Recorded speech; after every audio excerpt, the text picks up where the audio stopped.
नमस्कार मंडळी, श्री स्वामी समर्थ. येत्या 17 मे 2026 वा रविवार या दिवसांपासून अधिक महिना हा सुरू झाला आहे आणि सोमवारी 15 जून 2026 रोजी हा अधिक मास संपणार आहे. या अधिक महिन्यात भगवान विष्णूंच्या उपासनेला विशेष महत्त्व आहे. अधिक मास लागल्यामुळे हे वर्ष 13 महिन्याचे असेल आणि या अधिक मासाला मलमास किंवा पुरुषोत्तम मास असेही म्हणतात. हा काळ अत्यंत धार्मिक आणि आध्यात्मिक दृष्टिकोनातून फारच महत्त्वाचा मानला जातो. या अधिक मासात केलेल्या कर्माची फळं अनेक पटीने वाढतात. हिंदू पंचांगानुसार अधिक मास हा 13वा महिना दर 3 वर्षांनी येतो. या महिन्यात सूर्य संक्रांत नसते, म्हणून हा महिना मलिन असा धोंड म्हणून मानला जातो. या महिन्यात कोणतेही मंगल कार्य केले जात नाहीत. भगवान विष्णू स्वतः या महिन्याचे स्वामी आहेत. या महिन्यांमध्ये विष्णुपूजा, रामनाम, भागवत पारायण, तुळशी पूजा करणं अत्यंत फलदायी असतं. बघा, जेव्हा एकच चंद्रमास दोनदा येतो तेव्हा पहिल्याला अधिक मास आणि दुसऱ्याला शुद्ध मास असे म्हणतात. चंद्र आणि सूर्य वर्षांमध्ये संतुलन राखण्यासाठी अधिक मास दर 3 वर्षाने एकदा येत असतो. या महिन्याला धोंड्याचा महिना असेही म्हणतात. नकारात्मकतेला तुमच्या जीवनावर प्रवाह टाकून राहण्यासाठी किंवा रोखण्यासाठी या महिन्यात काही नियमांचे पालन केले पाहिजेत. अधिक मास हा साधा महिना नाही, हा पुण्याचा महासागर आहे. या महिन्यांमध्ये केलेल्या एका छोट्या नियमाने संपूर्ण वर्षाचं पुण्य मिळतं, पण चुकीच्या गोष्टी केल्या तर ते पुण्य नष्ट होतं. म्हणूनच आज आपण जाणून घेणार आहोत, या ज्या चुका आहेत त्या अजिबात आपल्याला करायच्या नाहीत. त्या 99% लोकांना माहीत नसेल त्या चुका कोणत्या आहेत. तसेच या अधिक महिन्यात काय करावे, काय करू नये याविषयीची संपूर्ण माहिती आपण पाहणार आहोत. ही माहिती तुम्हाला सहज कुठेही मिळणार नाही, म्हणून आजच्या व्हिडिओमध्ये मी तुम्हाला अत्यंत महत्त्वाची माहिती सांगणार आहे. त्यामुळे व्हिडिओ स्किप न करता शेवटपर्यंत नक्की पहा. 1. रोज भगवान विष्णूंची पूजा करा. अधिक मासांमध्ये रोज भगवान विष्णूंची म्हणजेच राम, कृष्ण, विठ्ठल यांची पूजा करा. फुलं, तुळस, दीप नैवेद्य अर्पण करा. फक्त 5 मिनिट पूजा केली तरी सुद्धा महिन्यांमध्ये त्याचं पुण्य अनेक पटींनी मिळणार आहे. 2. अधिक मासात भगवद्गीतेचा 15वा अध्याय जो आहे पुरुषोत्तम योग या अध्यायाचं नाव आहे आणि हा अध्याय वाचावा किंवा ऐकावा, कारण हा अध्याय भगवद्गीतेचा अर्क मानला जातो आणि परमात्म्याचं ज्ञान प्राप्त होतं. तसेच अधिक मासात रोज 15व्या अध्यायांचे वाचन किंवा श्रवण केल्याने पितृदोष निवारण होतं आणि अक्षय पुण्याची प्राप्ती होते. 3. अधिक महिन्यांमध्ये अनारसे, बत्तासे, खारका, सुपारी किंवा फळं असतील तर ही 33 संख्येमध्ये सत्पात्र म्हणजे पात्रासह दान करायचे आहेत. आता जावयाला दान देणं वेगळं. हे जे दान आहे हे आपण एखाद्या मंदिरांमध्ये गुरुजींना किंवा एखाद्या गरजू व्यक्तीला तुम्हाला द्यायचं असेल तर देऊ शकता. 4. संपूर्ण अधिक महिना सात्विक अन्न ग्रहण करावे. कांदा, लसूण, मांसाहार पूर्णपणे टाळावा. 5. अधिक महिन्यांमध्ये दररोज सकाळी ब्रह्ममुहूर्तावर म्हणजे सूर्योदयापूर्वी स्नान करावे. शक्य असल्यास पवित्र नद्यांवर किंवा तीर्थक्षेत्री स्नान करावे आणि शक्य नसेल तर घरीच रोज पाण्यामध्ये गंगाजल आवश्यक टाकावे. 6. विष्णूंच्या कृपेसाठी पुरुष सूक्तांचे पठण करणे अत्यंत फलदायी मानले जाते. 7. अनेक महिन्यांमध्ये विष्णू मंदिरात किंवा तुळशीपाशी नित्य दिवा दीपदान करावे, हे पुण्याचे काम मानले जाते. 8. अधिक मासांमध्ये काहीही न करता रोज नामस्मरण करा. फक्त ओम नमो भगवते वासुदेवाय किंवा नमः शिवाय तुम्ही तुमच्या कुलदेवींचा मंत्र जसं की ओम कुलदेवताय नमः या मंत्रांचा 108 वेळा जप केला तरी सुद्धा चांगला आहे. त्याप्रमाणे श्रीराम जय राम जय जय राम या मंत्रांचा जप देखील करू शकता. त्याचबरोबर हरिपाठ सुद्धा दररोज वाचू शकता, ऐकू शकता. यासाठी वेळ, पैसा काहीच नको, फक्त श्रद्धा हवी आहे. 9. बघा, अधिक मासामध्ये जर तुम्ही कोणतेही व्रत करू शकणार नसाल तर दररोज जेवण करताना अधिक मासांमध्ये आपण मौन पाळू शकतो. हे व्रत खूप महत्त्वाचं आहे. हे सगळे व्रत केल्याचं पुण्य जे आहे ते जर आपण अधिक मासात जेवताना मौन पाळलं तर यामुळे आपल्याला मिळतं. 11. 10. भगवान विष्णूंची पुरुषोत्तम रूपात पूजा करावी. त्यांच्या मूर्तीला किंवा प्रतिमेला तुळशी दल अर्पण करावे. दररोज विष्णू सहस्त्रनामाचे पठण किंवा श्रवण करावे. 11. अधिक महिन्यात भुकेल्यांना किंवा गरजू लोकांना अन्नदान करावे. गरजूंना कपड्यांचे दान करावे. अधिक मासात गोड पदार्थांचे दान करणे शुभ मानले जाते. शक्य असल्यास ब्राह्मणांना किंवा गरजू व्यक्तींना भोजन घालून दक्षिणा द्यावी. 12.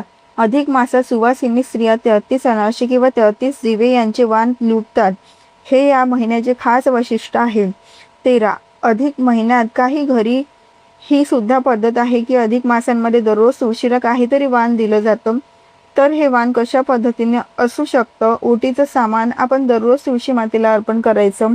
यासाठी आठवड्यातून एकदा, मग तो गुरुवारचा दिवस निवडा, रविवारचा दिवस निवडा तरी सुद्धा चालेल. 14. अधिक मास असल्यामुळे रविवारी सुद्धा तुळशीला पाणी घातलं तरी पण चालणार आहे.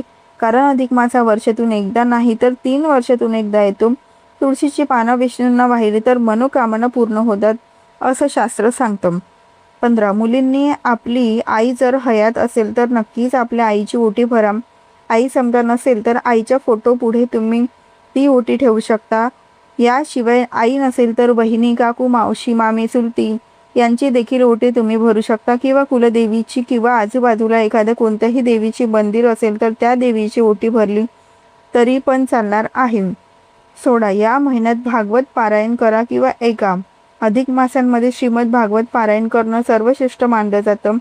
घरी शक्य असेल तर घरी किंवा मंदिरांमध्ये किंवा तुम्ही अगदी भागवत कथा रोज ऐका. ऐकणं ही पारायणा एवढंच पुण्यकारक आहे. 17. अधिक महिन्यात दान नक्की करा.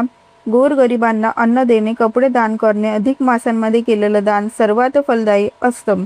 आपल्या ऐपतीनुसार अन्नदान, वस्त्रदान, पुस्तक दान किंवा गाईला चारा घालणं या सगळ्यांचे पुण्य या महिन्यांमध्ये शतपटींनी वाढत. महिन्यातून किमान एकदा तरी दान करा. 18. अधिक महिन्यात उपवास करा. अधिक महिन्यांमध्ये एकादशीचा उपवास करणं सर्वश्रेष्ठ आहे.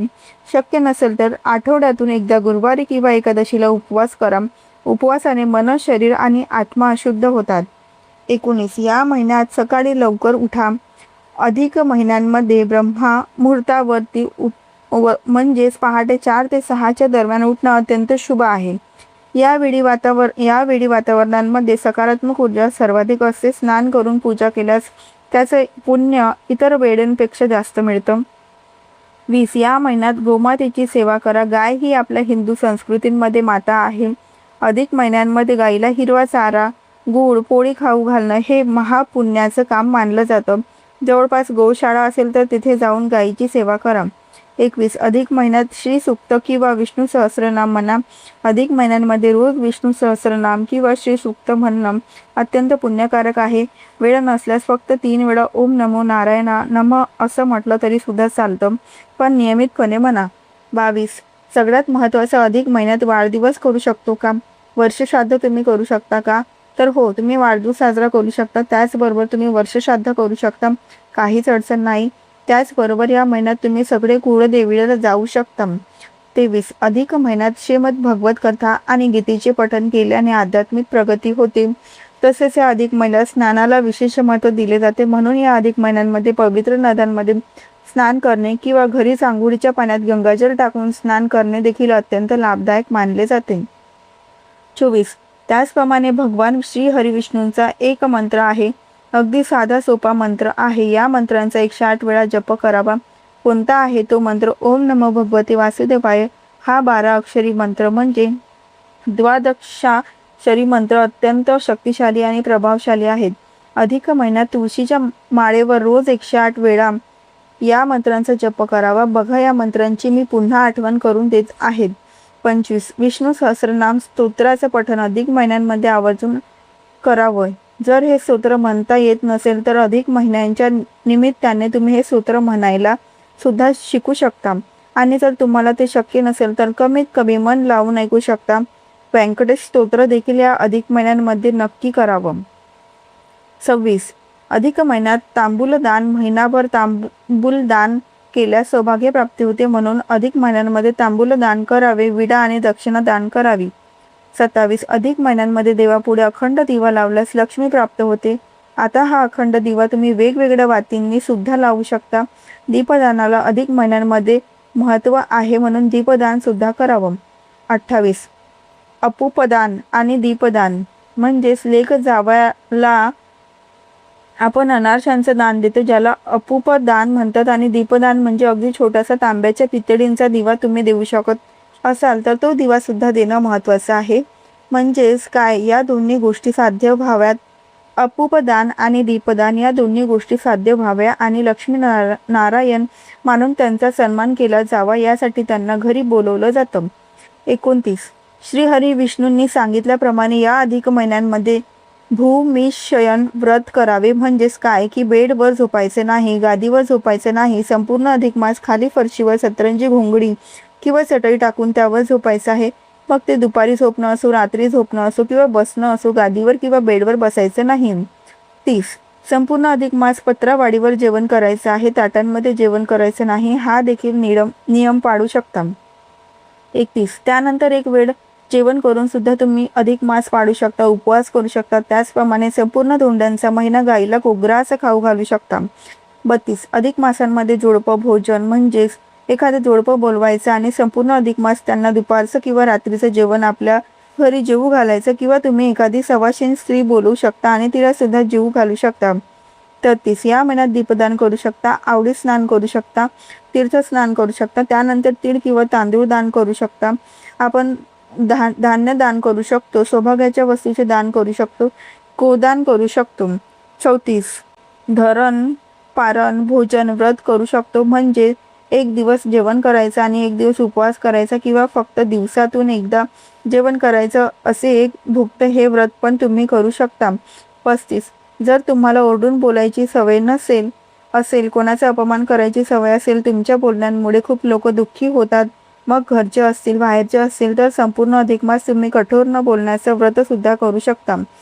36. या अधिक महिन्यांमध्ये केली जाणारी काही लोकप्रिय व्रत सुद्धा आहेत की जे आवर्जून वर्षानुवर्ष महिला करतात. तर त्यामध्ये हळदी कुंकू, स्वास्तिकचं व्रत, लाखोडी व्रत, त्यानंतर गोपज्ञ व्रत केलं जातं. 37. अधिक महिन्यात दररोज तुळशीची पूजा केली जाते, किंवा एखादी सवाशनी बोलवून तिची रोज ओटी भरली जाते, किंवा एखाद्या सवाशनी स्त्रीला बोलवून रोज तिला जर चहा आवडत असेल तर चहा, किंवा दूध आवडत असेल तर दूध तिला पाजलं जातं. इतर सकाळचा चहा किंवा संध्याकाळचा चहा, किंवा संध्याकाळचा दूध किंवा सकाळचं दूध. तर ही काही व्रते आणि दान आहेत जी आपण अधिक मासांमध्ये करू शकतो. 38. बघा, या महिन्यात मनुष्याने आपली प्रकृती पाहून आपल्याला हे व्रत करायचं आहे आणि प्रत्येक व्रत हे संकल्प करूनच करायचं आहे. 39. अधिक महिन्यात संक्षिप्त श्रीमद भागवत ग्रंथ किंवा भागवताचा जो मूळ ग्रंथ आहे त्याचं पारायण तुम्ही करू शकता. ज्याची इच्छा आहे ते भगवद्गीतेचं पठण करू शकता. त्याचप्रमाणे भगवान विष्णूंचे जे तुम्हाला ग्रंथ माहिती असेल त्याचं पारायण तुम्ही करू शकता. 40. अधिक मासांमध्ये नवनाथ पारायण, गुरुचरित्र पारायण, दुर्गा सप्तशती ग्रंथाचे पारायण करू शकता, पशुपती व्रत करू शकता, स्वामी चरित्र सारामृत, त्याच्याबरोबरच मल्हारी सप्तशती ग्रंथ किंवा श्रीपाद श्री वल्लभ चरित्राचं तुम्ही पारायण करू शकता. अगदी व्हिडिओच्या शेवटी जाणून घेऊ की या महिन्याला अधिक मास का म्हणतात. कारण एक महिना अधिक मास आहे आणि तो 33 महिन्यांनी हा महिना येतो. आणि मलमास म्हणजे काय आहे, जो मलिन झालेला आहे, ज्याला स्वतः भगवान श्रीकृष्णांनी स्वीकारला आहे, असा तो मलमास. आता धोंड्यांचा महिना का म्हणतात, तर अर्थात या महिन्यात आपण धोंडे बनवत असतो. तर ही अत्यंत महत्त्वाची माहिती मला तुमच्यापर्यंत शेअर करायची होती. व्हिडिओ तुम्हाला आवडला असेल तर लाईक करा व व्हिडिओ जास्तीत जास्त शेअर करा. चॅनलवरती नवीन असाल तर सबस्क्राईब करा. व्हिडिओ शेवटपर्यंत पाहिल्याबद्दल अगदी मनापासून तुमचे खूप खूप आभारी आहे. आणि हो, व्हिडिओला हाईप देखील नक्की करत जा. धन्यवाद. श्री स्वामी समर्थ. जय जय स्वामी समर्थ.